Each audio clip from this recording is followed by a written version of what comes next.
امام حسین اسلام جناب محمد شعبان ابن حسین مرحوم خدیجہ بنت حاجی اصغر راجہ ابن حاجی غلام محمد علی مشہدی حسینہ بانو حاجی غلام حسین اور خدیجہ زوجہ حاجی غلام ان مرحومین اور جملہ مومنین و مومنات کی روح کو ایصال فرمائیں۔ بسم اللہ الرحمن الرحیم۔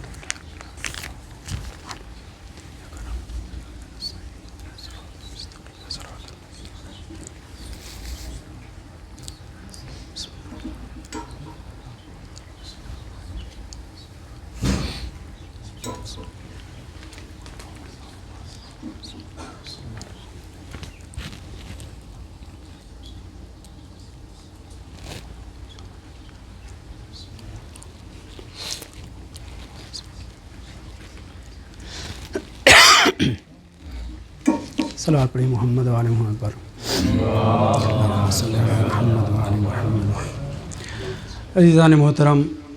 ایک بیٹے کو اس کے باپ کے غم میں پرسا دینا ہے، اس لیے موت کے حوالے سے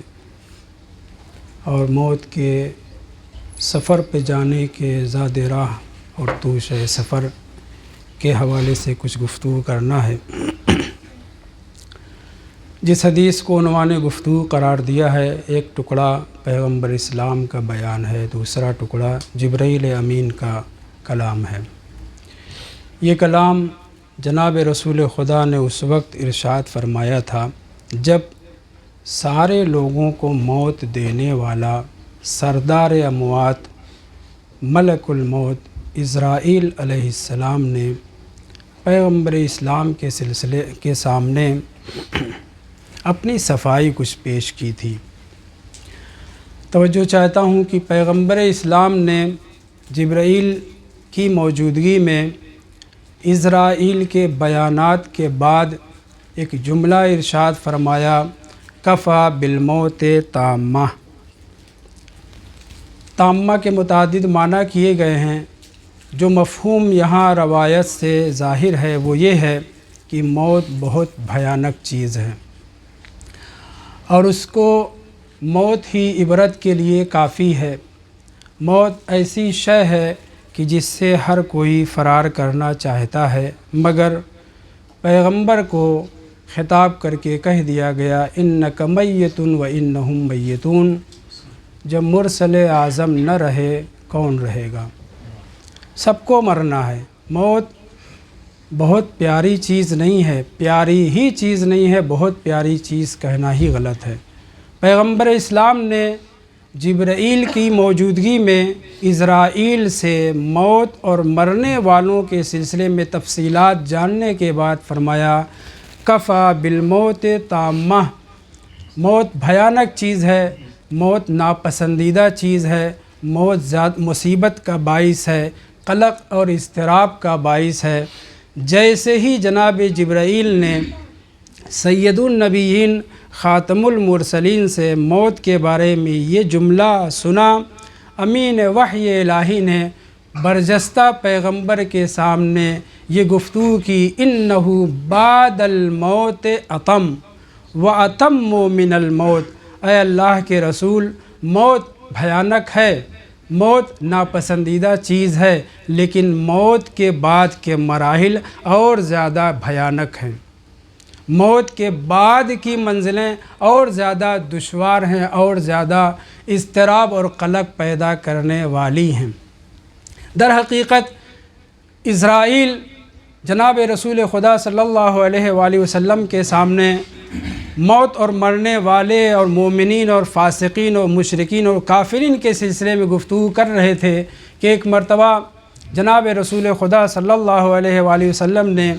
ملک الموت سے کچھ سوالات کیے۔ ان سوالات کے جوابات میں سے ایک بات جو آپ کے سامنے میں ذکر کرنا چاہتا ہوں وہ یہ ہے کہ موت ناپسندیدہ ہے، مگر زاد راہ فراہم نہ کرنے والے لوگوں کے لیے،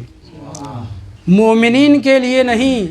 انبیاء کے لیے نہیں، مرسلین کے لیے نہیں۔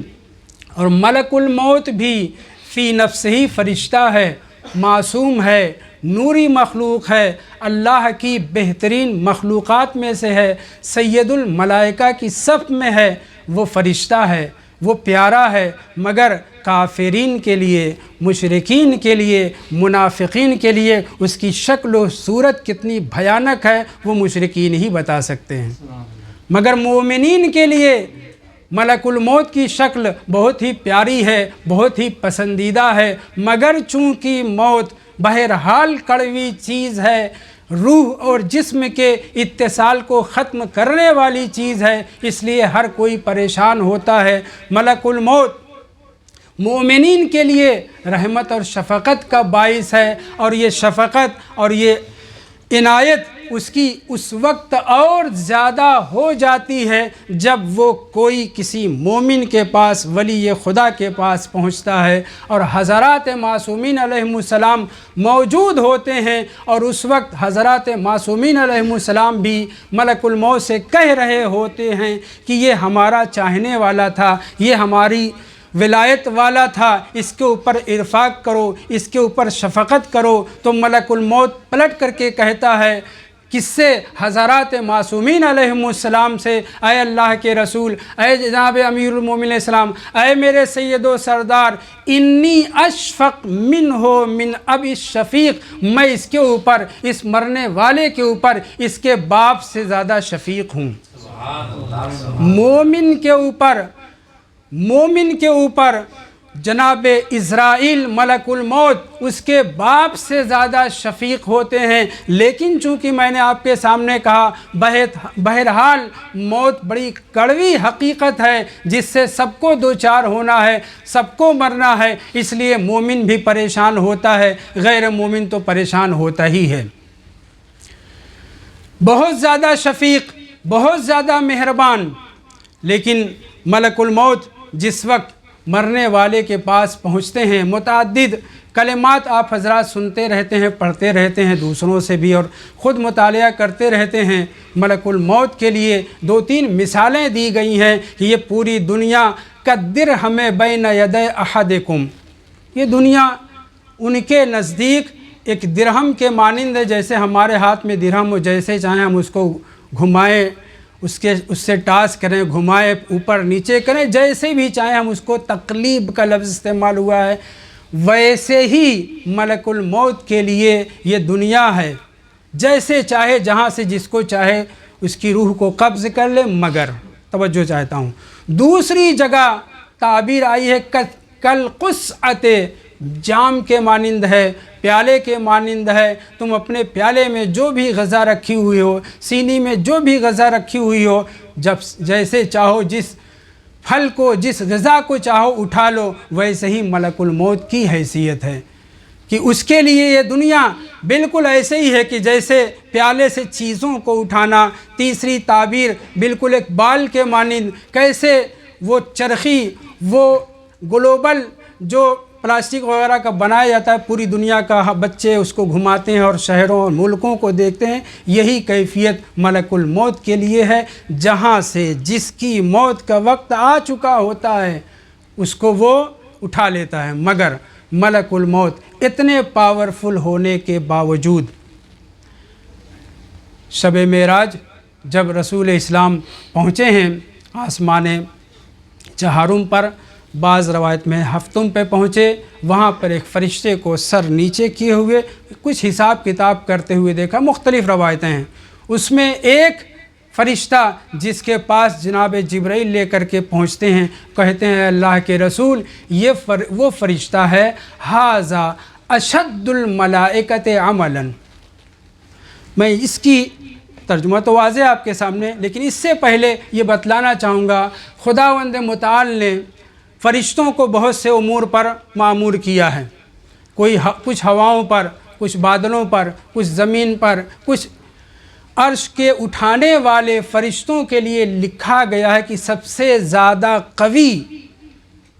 سب سے زیادہ پاورفل جو فرشتے ہیں وہ عرش اعظم کو اٹھانے والے ہیں، ان کو حاملان عرش، حاملین عرش کے عنوان سے متعارف کرایا گیا ہے، لیکن اس کے باوجود جس کا کام سب سے زیادہ شدید ہے، سب سے زیادہ سخت کام کرنے والا ہے، وہ کوئی اور نہیں جناب عزرائیل ملک الموت ہیں۔ جناب جبرائیل نے تعارف کرایا کہ یہ وہ فرشتہ ہے جو سب سے زیادہ سخت کام انجام دینے والا ہے، جس نے نمرودوں کو نہیں چھوڑا، جباروں کو نہیں چھوڑا، صداموں کو نہیں چھوڑا، حجاجوں کو نہیں چھوڑا، جس نے ہر جبار کو ناک جس نے رگڑی ہے، اس فرشتے کا نام ملک الموت اور عزرائیل ہے۔ لیکن یہی فرشتہ، توجہ چاہتا ہوں، یہی فرشتہ پیغمبر اسلام کی خدمت میں پہنچ کر کے کچھ گفتگو کرتا ہے، سوال و جواب، اور اسی گفتگو کے دوران ایک مرتبہ جناب عزرائیل ملک الموت خطاب کر کے جناب رسول خدا سے کہتے ہیں، میں نے آپ کے سامنے موازنہ کیا، سب سے زیادہ پاورفل فرشتے حاملین عرش ہیں، لیکن اس سے بھی زیادہ قوی اور پاور والے جناب عزرائیل ملک الموت ہیں۔ جب پیغمبر کی خدمت میں پہنچے، گفتگو کا آغاز ہوتا ہے، وہیں پر جناب ملک الموت پیغمبر اسلام سے خطاب کر کے کہتے ہیں، لو انا یا رسول اللہ، کلمہ بعض میں یا رسول اللہ، بعض میں محمد ہے، لو انا یا رسول اللہ اردت قبض نفس بعوضۃ، اے اللہ کے رسول، اللہ نے مجھے بہت پاور دیا ہے، میں نے کسی کو نہیں چھوڑا، میں نے انبیاء کو، مرسلین کو، جباروں کو بھی اور اچھوں کو بھی، اولیاء کی بھی روح قبض کی ہے، مگر خداوند متعال نے اتنا کچھ نوازنے کے بعد، لو ان یا محمد اردت قبض نفس بعوضۃ، اگر میں کسی مچھر کی بھی روح کو قبض کرنا چاہوں، ما قدرت علی قبضها الا باذن اللہ، میں اذن الہی کے بغیر، اللہ کی اجازت کے بغیر میں ایک مچھر کی بھی روح کو قبض نہیں کر سکتا ہوں۔ اتنا پاورفل فرشتہ پیغمبر اسلام سے کہتا ہے، اے اللہ کے رسول، یہ مرنے والا تو آپ کا شہدائی تھا، یہ مرنے والا تو آپ کا مولائی تھا، یہ مرنے والا تو آپ کے نواسے کا زائر تھا، یہ تو آپ کا چاہنے والا تھا، جب میں یہ قدرت نہیں رکھتا کہ ایک مچھر کی بھی روح کو قبض کر لوں، تو آپ کے چاہنے والے کے اوپر، اے اللہ کے رسول، میں اس کے باپ سے بھی زیادہ شفیق ہوں، لیکن میری مجبوری یہ ہے کہ حکم خدا ہے میں روح کو قبض کروں، لیکن اگر یہ آپ کا چاہنے والا ہے تو یاد رکھیے اللہ کے رسول تمام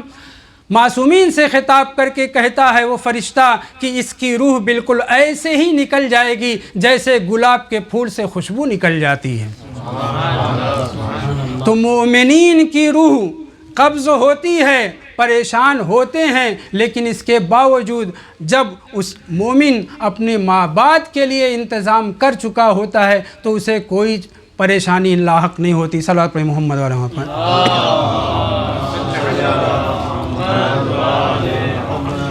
ادھر مرنے والا مرا، اہل خانہ رونا شروع کر دیتے ہیں۔ سب سے پہلے مرنے والے کو تعزیت یہی ملک الموت دیتے ہیں، مگر الفاظ بڑے کڑوے ہوتے ہیں۔ ملک الموت تعزیت پیش کرتے ہیں، اور تعزیت پیش کرنے کے ساتھ ساتھ دو جملہ اور بھی ذکر کرنا ہے۔ پہلے اسی فقرے پہ توجہ کریں، لا تبکو علیہ، اے اہل خانہ تم اس کے اوپر کیوں رو رہے تھے؟ اہل خانہ کی، مومنین کی ذمہ داری ہے کہ مومن اگر اس دنیا سے رخصت ہوا ہم اس کے اوپر گریہ کریں اور اس کے اہل خانہ کو تسلیت پیش کریں، لیکن ملک الموت خطاب کر کے اہل خانہ سے یہ کہتا ہے، لا تبکو علیہ، تم اس کے اوپر گریہ مت کرو۔ کیوں؟ اس لیے کہ ان لی الیکم لبقیۃ وعودہ، میں تمہارے پاس بار بار آؤں گا، تمہاری خدمت میں بار بار آؤں گا، اور مابقی کو بھی سب کو لے کر کے جاؤں گا، حتی لا یبقى منکم احد، یہاں تک کہ تم گھر والے جتنے رو رہے ہو نا، ان میں سے کوئی ایک بھی باقی نہیں بچے گا۔ تعزیت کے کلمات، تسلیت کے کلمات ملاحظہ ہوں۔ ملک الموت اہل خانہ کو تعزیت و تسلیت پیش کرتے ہیں، مگر یہ کہتے ہوئے مت رو، اس لیے کہ میں تمہارے پاس آنے والا ہوں، تمہاری خدمت میں پہنچنے والا ہوں۔ اور یہی نہیں کہ آج میں تمہارے گھر میں آیا ہوں، توجہ چاہتا ہوں، یہی نہیں کہ آج میں تمہارے گھر میں آیا ہوں، نہیں، انی اتصفہ فی کل یوم 5 مرات عند مواقیت الصلاۃ۔ صلوات پڑھیں محمد والے وہاں پر۔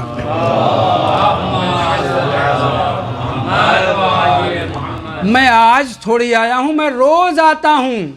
اور دن میں 24 گھنٹے میں 5 مرتبہ آتا ہوں، ہر نماز کے وقت آتا ہوں، اور کرتا کیا ہوں؟ اتصفہ، تصفح کہتے ہیں، مثلا تصفحت الکتاب، میں نے ورق گردانی کی، کب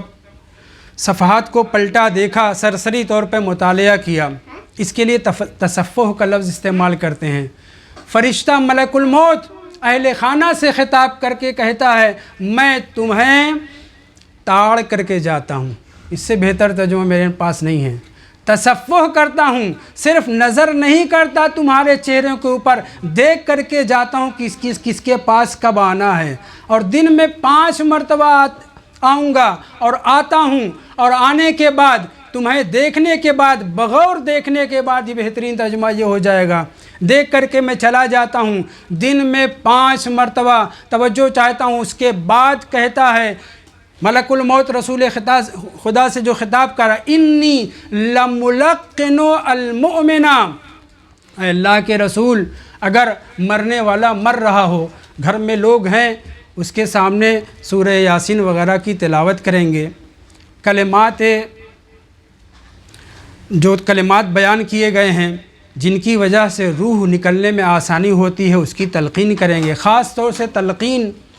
زندگی ہی میں تمہارا امام کون ہے، نبی کون ہے، قرآن تمہاری کتاب ہے، دین وغیرہ وغیرہ، کہا گیا ہے کہ عقائد حقہ کی تلقین کی جائے مرنے والے کے سامنے، خاص طور سے حالت احتضار میں۔ لیکن اے اللہ کے رسول، اگر مومن ہے، مرنے والا آپ کا چاہنے والا ہے، اور اتفاق سے گھر سے باہر ہے، صحرا میں، بیابان میں کہیں مر رہا ہے، تو اے اللہ کے رسول، وہ صحرا میں مرنے والے کو بھی، اور آپ کا چاہنے والا شہدائی اگر گھر میں ہے، تو گھر والے سورہ یاسین پڑھیں یا نہ پڑھیں، تلقین عقائد حقہ کریں یا نہ کریں، میں ملک الموت مومنین، شہداء اہل بیت، شیعیان اہل بیت کو تلقین کرتا ہوں، عقائد حقہ انہیں سکھاتا ہوں، پڑھاتا ہوں۔ کس وقت؟ اس وقت جس وقت سب کے سب ساتھ چھوڑ دیتے ہیں۔ روایت کے فقرے ہیں، انی لملقن المؤمن عند وقت موت ہی، یا عند موت ہی، شہادت ان لا الہ الا اللہ وان محمدن رسول اللہ صلی اللہ علیہ وسلم۔ میں مومنین کو تلقین کرتا ہوں۔ کیوں تلقین ہم کرتے ہیں؟ کیا وجہ ہے؟ کیا مرنے والا اس سے پہلے ظاہر امام حسین علیہ السلام نہیں تھا؟ عزادار امام حسین علیہ السلام نہیں تھا؟ عقائد حقہ کو نہیں جانتا تھا؟ وجہ کیا ہے؟ بہت توجہ چاہتا ہوں۔ وجہ کیا ہے کہ یہ ذمہ داری دی گئی ہے ان مومنین کی کہ اسے قبلہ رو لٹا دیں، ایسی جگہ لے جائیں جہاں پہ وہ نماز پڑھتا تھا، عبادت کرتا تھا۔ کیوں بار بار یہ حکم دیا گیا ہے سورہ یاسین کی تلاوت کی جائے، دوسرے سور پڑھے جائیں، عقائد حقہ کی تلقین کی جائے؟ توجہ چاہتا ہوں۔ پیغمبر اسلام فرماتے ہیں، پیغمبر اسلام سے ملک الموت کہتے ہیں اگر کوئی نہیں ہوتا یا ان پڑھ ہوتے ہیں، کوئی تلقین کرنے والا نہیں ہوتا، تو میں ملک الموت روح قبض کرنے سے پہلے ایسے مومن کے سامنے تلقین عقائد حقہ کرتا ہوں، اسے کلمہ شہادتین اس کی زبان پر جاری کراتا ہوں۔ بہت توجہ۔ یہاں پہنچ کر کے جناب رسول خدا صلی اللہ علیہ وآلہ وسلم فرماتے ہیں، صلوات پڑھیں محمد،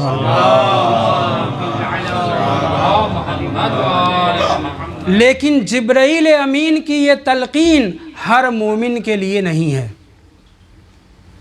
جبرائیل امین، جبرائیل کہہ رہا ہوں، اسرائیل ملک الموت کی یہ تلقین مومن کے لیے، ہر مومن کے لیے نہیں ہے۔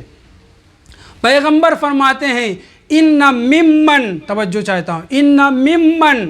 صلی علی وقت ہی یا فی مواقیت صلاتہا، جو اول وقت نماز مومن پڑھتا ہے، جو مومن اول وقت نماز کا پابند ہوتا ہے، ملک الموت ہر اول وقت نماز دن میں 5 مرتبہ آتے ہیں، جن مومنین سے مصلی پر محراب میں نماز کے حالت میں دیکھتے ہیں، ان مومنین کو صرف جناب عزرائیل تلقین شہادتین کرتے ہیں۔ پیغمبر اسلام نے واضح کر دیا، ہر مومن کو تلقین عقائد حقہ نہیں کرتے، ہماری ذمہ داری ہے، جو مرنے والے کے قریب ہوں ان کی ذمہ داری ہے، مگر ملک الموت بھی تلقین کرتے ہیں، مگر کس کے لیے؟ جو شخص اول وقت نماز پڑھتا ہے۔ پیغمبر اسلام نے فرمایا ایک دوسرا فقرہ کہ ملک الموت کی ایک ذمہ داری ایسے مومن کے لیے، توجہ چاہتا ہوں، ایسے مومن کے لیے جو اول وقت نماز پڑھتا ہے، ایک ذمہ داری تلقین عقائد حقہ ہے، دوسری ذمہ داری انہو نحا یناحی ملک الموت ابلیسا، ملک الموت کی ایک ذمہ داری یہ بھی ہے، اسرائیل کی ایک ذمہ داری یہ بھی ہے کہ وہ دنیا کے سب سے بڑے بیل اور خطرناک دشمن کو مرنے والے کے پاس سے دور کرتے رہیں۔ اب آپ سمجھے کہ ہم سے کیوں یہ کہا گیا ہے، مرنے والا چاہے جتنا بڑا زائر امام حسین کیوں نہ رہا ہو، چاہے جتنا بڑا فقیہ ہو، مجتہد اور عالم کیوں نہ رہا ہو، باعمل کیوں نہ رہا ہو، تب بھی تمہاری ذمہ داری ہے کہ سورہ یاسین پڑھو، تب بھی تمہاری ذمہ داری ہے کہ اس کی زبان سے لا الہ الا اللہ محمد رسول اللہ علی ولی اللہ وغیرہ وغیرہ جو کلمات حقہ ہیں، عقائد حقہ ہیں، ان کی تلقین کرو، اس لیے کہ توجہ چاہتا ہوں، اس لیے کہ چھٹے امام کے بقول ابلیس ادھر ادھر نہیں جاتا لوگوں کو بہکانے کے لیے، بہکے ہوئوں کو بہکانے میں مزہ کیا ہے؟ چھٹے امام فرماتے ہیں اس نے اپنے بہکانے کا جال ہمارے اولیاء کے لیے بچھا رکھا ہے، زندگی بھر وہ کوشش کرتا ہے کہ اہل بیت کے چاہنے والوں کو منحرف کر دے، اور جب وہ یہ دیکھتا ہے کہ اس کی سانس اکھڑنے والی ہے، اس کی روح قبض ہونے والی ہے، روایت کہتی ہے کہ ارد گرد آتا رہتا ہے مختلف طریقے سے، مومن کے خاص طور سے حالت احتضار میں اس کے ایمان کو چھیننا چاہتا ہے، مومن کو بے ایمان اس دنیا سے جاتا ہوا دیکھنا چاہتا ہے۔ جناب رسول خدا صلی اللہ علیہ وآلہ وسلم فرماتے ہیں وہ مومن جو اول وقت کا پابند ہوتا ہے، نہ صرف یہ کہ اسرائیل ملک الموت اس کو تلقین شہادتین کرتے ہیں، تلقین عقائد حقہ کرتے ہیں، بلکہ مختلف طریقے سے آنے والے وسوسہ کرنے والے ابلیس کو جناب اسرائیل دور کرتے رہتے ہیں تاکہ مومن اس دنیا سے بے ایمان نہ جانے پائے۔ ہم بھی تلقین کر کے، ہم بھی تسبیح پڑھ کے، ہم بھی ذکر الہی کر کے اس کے سامنے کیا کرنا چاہتے ہیں؟ یہی تاکہ شیطان اپنے مقصد میں کامیاب نہ ہونے پائے۔ عزیزان محترم، کچھ چیزوں کی پابندی ہمیں کرنا چاہیے، میں اس لائق نہیں ہوں ٹپ ریکارڈر سمجھیں کہ معصومین نے یہ فرمایا اول وقت نماز پڑھنے والا دو عنوان، ایک تو تلقین اسرائیل کرتا ہے، دوسرے شیطان کو جو مختلف طریقے سے بہکانا چاہتا ہے، آخری وقت میں اس کے ایمان کو چھیننا چاہتا ہے، اسے بے ایمان اس دنیا سے رخصت کرنا چاہتا ہے، وہ لگا رہتا ہے، مختلف جہات سے آتا ہے، اور ملک الموت جس نے دیکھا ہے کہ یہ مومن اول وقت کا پابند تھا، اتنی ہی مستعدی کے ساتھ ابلیس کو وہاں سے بھگاتا رہتا ہے۔ یہ جناب ملک الموت کی ایک ذمہ داری ہے۔ عزیزان محترم، شریعت نے خاص طور سے معصومین نے ہمیں کچھ اعمال ایسے بتلائے ہیں کہ جن اعمال کی بدولت ہم بہت کچھ حاصل کر سکتے ہیں، اپنی آخرت سنوار سکتے ہیں۔ ان اعمال میں سے زیارت امام حسین علیہ السلام، عزاداری امیر المومنین، عزاداری امام حسین، عزاداری اہل بیت طاہرین علیہم السلام ہے۔ انہی اعمال میں سے ایک عظیم ترین عمل جس کے اوپر آپ برابر مجلسیں پڑھ چکے ہیں، سن چکے ہیں، تسبیح حضرت زہرا صلوات اللہ علیہا ہے، اور خاص طور سے اگر یہ تسبیح ہم جو گنتے ہیں خاک شفا سے بنی ہوئی ہو۔ علامہ عبد النبی طوی سرکانی، ان کی کتاب بڑی مشہور ہے، 4-5 جلد میں ہے، لآلی الاخبار، تیسری جلد کے صفحہ 406 پر تسبیح حضرت زہرا صلوات اللہ علیہا کی فضیلت بیان کرتے ہیں، اور فضیلت بیان کرنے کے بعد مخاطبین کو، قارئین محترم کو، اپنی کتاب کا مطالعہ کرنے والوں سے کہتے ہیں اعلم یا اخی انی لم اجد بعد لا الہ الا اللہ ذکرن یساوی ہے، میں جو روایات کے سمندر میں ڈوبا ہوا ہوں۔ کون؟ عبد النبی طوی سرکانی، 5 جلد میں لآلی الاخبار، بہت مشہور کتاب ہے، خاص طور سے ہم منبریوں کے لیے بہت مفید کتاب ہے۔ فرماتے ہیں تیسری جلد میں جناب زہرا صلوات اللہ علیہ کی تسبیح کی فضیلت بیان کرنے کے بعد کہتے ہیں، مطالعہ کرنے کے بعد، صالحات احادیث پر کام کرنے کے بعد، اعمال اور عبادت کے اوپر کتاب لکھنے والا کہہ رہا ہے اعلم یا اخی انی لم اجد بعد لا الہ الا اللہ ذکرن یساوی ہے، میں عبد النبی طوی سرکانی کہتا ہوں کہ مجھے کلمہ توحید زبان پر جاری کرنے کے بعد، یعنی وحدانیت خدا کا اقرار کر لینے کے بعد، نہ زیارت امام حسین علیہ السلام، نہ عزاداری امام حسین علیہ السلام، نہ شہادت رسالت، نہ شہادت ولایت، نہ نماز جس کو دین کا رکن کہا گیا ہے، نہ روزہ جس کا اجر خدا خود کہہ رہا کہ میں ہوں، نہ دوسرے اعمال، میں عبد النبی طوی سرکانی کہہ رہا ہوں کہ مجھے روایات معصومین میں کلمہ توحید کے بعد، یعنی خدا کی وحدانیت کا اقرار کرنے کے بعد، کوئی عمل اتنا اچھا، اتنا بڑا نہیں ملا کہ جو اس ذکر کے برابری کر سکے۔ کون سا ذکر؟ ذکر تسبیح حضرت زہرا صلوات اللہ علیہ۔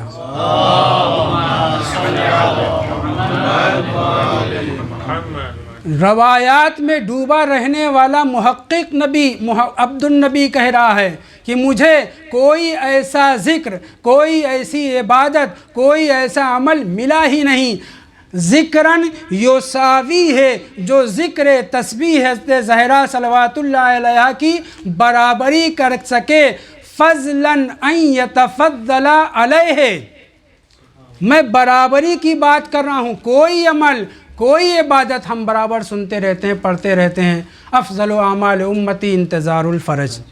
افضل اعمال فلاں چیز ہے، افضل اعمال فلاں چیز ہے، فلاں عمل ہے، لیکن روایات کی نگری میں رہنے والا عبد النبی کہہ رہا ہے مجھے ذکر تسبیح حضرت زہرا کے برابر کوئی عمل، کوئی عبادت نہیں ملا، برابر کا نہیں ملا، فضلاً ان یتفضل علیہ، اس کے اوپر برتری لے جائے، اس سے افضل ہو جائے، اس کی تو کوئی گمان ہی نہیں ہے۔ اور اس کے بعد اپنی بات کو مستند کرنے کے لیے روایات کا سہارا لیتے ہیں۔ کئی روایت، ایک روایت میں آپ کے سامنے ذکر کرنا چاہ رہا ہوں۔ جناب محمد ابن مسلم ثقفی امام باقر علیہ السلام کی خدمت میں ہیں، گفتگو ہو رہی ہے کہ ایک مرتبہ جناب محمد ابن مسلم ثقفی نے امام باقر علیہ السلام سے تسبیح حضرت زہرا صلوات اللہ علیہ کا تذکرہ چھیڑ دیا۔ در حقیقت تعقیبات کے بارے میں گفتگو ہو رہی تھی، وظیفہ پوچھ رہے ہیں جناب محمد ابن مسلم، وہ جو عابد و زاہد صحابی امام ہے، 5ویں امام کا بھی 6ٹھے امام کا۔ وہ کہتے ہیں کہ اے فرزند رسول، مجھے کوئی ایسا وظیفہ بتلا دیجئے جو آپ کی نظر میں بہت بڑا ہو، بہت بہتر ہو، بہت عظیم عبادت ہو، بہت عظیم ذکر ہو۔ تو امام باقر علیہ السلام اپنے خاص الخاص صحابی محمد ابن مسلم سے کہتے ہیں ما علمت ذکرا موظفا من تسبیح فاطمۃ الزہرا صلوات اللہ علیہ، ما علمت ذکرا موظفا، میں معصوم امام باقر علیہ السلام کہہ رہا ہوں کہ مجھے عبادات الہی میں، اذکار میں، اوراد میں عبادتوں میں، اعمال میں جناب سیدہ صلوات اللہ علیہا کی تسبیح کے ذکر سے افضل عمل کوئی نہیں ملا، میں نہیں جانتا۔ ما علمتو کا لفظ استعمال کرنا امام باقر علیہ السلام۔ تو جناب تویسرکانی نے اپنی گفتگو کو مستند بنایا کس سے؟ پانچویں امام کے قول سے۔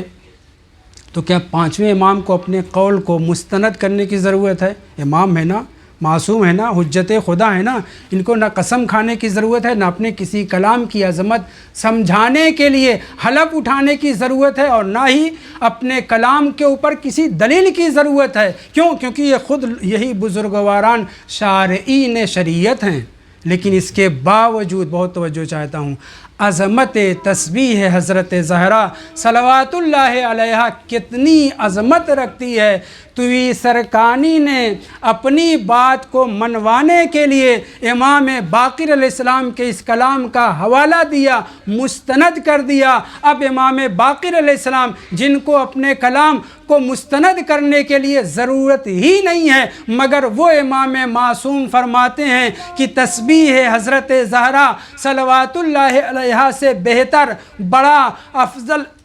عمل میں امام باقر نہیں جانتا۔ اس کی دلیل یہ ہے کہ لو کان شیء افضل منہ لنحلہ رسول اللہ فاطمہ صلوات اللہ علیہا۔ اس لیے کہ رسول خدا اس کائنات میں سب سے زیادہ جسے چاہتے تھے وہ جناب سیدہ صلوات اللہ علیہا تھیں، لخت جگر۔ اگر رسول خدا کی نظر میں تسبیح حضرت زہرا سے بھی بڑھ کر کے کوئی عبادت، کوئی عمل، کوئی بھی عمل، نماز وغیرہ ہوتی، لنحلہ رسول اللہ صلی اللہ علیہ وآلہ فاطمہ، تو جناب سیدہ کو رسول خدا وہ سپرد کرتے، وہ عمل جو تسبیح حضرت زہرا سے بہتر ہوتا۔ رسول خدا نے اپنی بیٹی کو جو عمل تعلیم فرمایا، جس عمل کے اوپر بہت تاکید کی، وہ تسبیح کا ذکر ہے۔ امام باقر علیہ السلام نے اپنے کلام کو مستند کرتے ہوئے کہا کہ ما علمت ذکرا موظفا من تسبیح فاطمہ صلوات اللہ علیہا، اور پھر اس کے بعد اپنے اس کلام کی دلیل کے طور پر کہہ رہے ہیں کہ کائنات کا سب سے بڑا نبی سیدۃ النسوان کو اگر کوئی چیز ہدیہ کے طور پر دے رہا ہے، وہ ہدیہ، وہ عمل، وہ عبادت اگر ذکر تسبیح سے زیادہ ہوتا تو رسول اسلام اسے سونپتے۔ یہیں سے بات آگے ہی تو اس کو مکمل کرتے ہوئے چلوں۔ ہم آپ اگر نماز میں نقص رہ جائے تو موظف ہیں نوافل کے ذریعے سے اس کا جبران کریں۔ نماز کے بعد بعض تعقیبات میں یہ کہا گیا ہے کہ اگر نماز میں خلل تھا تو پالنے والے معاف کرنا۔ حج کے اعمال میں بہت سی بھول چوک کے بعد اس کا جبران ہے۔ نماز کے اجزاء میں نماز احتیاط، سجدہ سہو وغیرہ ہے، لیکن ولایت معصومین علیہ السلام میں کوئی قضا وغیرہ نہیں ہے۔ برابر ذاکرین سے آپ سنتے رہتے ہیں۔ بہت توجہ چاہتا ہوں، تسبیح حضرت زہرا صلوات اللہ علیہا کس قدر عظیم الشان تسبیح ہے۔ تویسرکانی کا خطاب میں نے آپ کے سامنے ذکر کیا۔ جناب شیخ صدوق اس سے پہلے کیا فرما چکے ہیں؟ وہ فرماتے ہیں، میں اپنے الفاظ میں بیان کر رہا ہوں، امام عسکری علیہ السلام نے مومن کی 5 علامتیں بتائی ہیں نا، بسم اللہ بلند آواز سے پڑھنا، 40 کی چہلم کی زیارت کرنا، انگوٹھی داہنے ہاتھ میں پہننا، 51 رکعت نماز پڑھنا وغیرہ وغیرہ، تعفیر جبین، خاک پہ سجدہ کرنا، یہ سب علائم مومن ہیں، مومن کی پہچان ہے۔ جناب شیخ صدوق اپنی عظیم الشان کتاب عقائد میں، اب اس وقت مجھے یاد نہیں رہا کتاب کا، وہ فرماتے ہیں کہ مومن اور امامی کی علامتوں میں سے ایک علامت تسبیح حضرت زہرا صلوات اللہ علیہا کا پڑھنا ہے، کہ اگر کوئی مومن سارے اچھے کام کرے، تسبیح حضرت زہرا نہ پڑھے تو گویا اپنی مومنیت اور اپنی شیعیت کا ایک علامت کھو رہا ہے۔ مومن کی علامتوں میں سے ایک علامت تسبیح حضرت زہرا صلوات اللہ علیہا کا پڑھنا ہے۔ کتنی تاکید پیغمبر اسلام نے کی تھی کہ امیر المومنین علیہ السلام نے لیلۃ الحریر بھی تسبیح کو نہیں چھوڑا، صحیح؟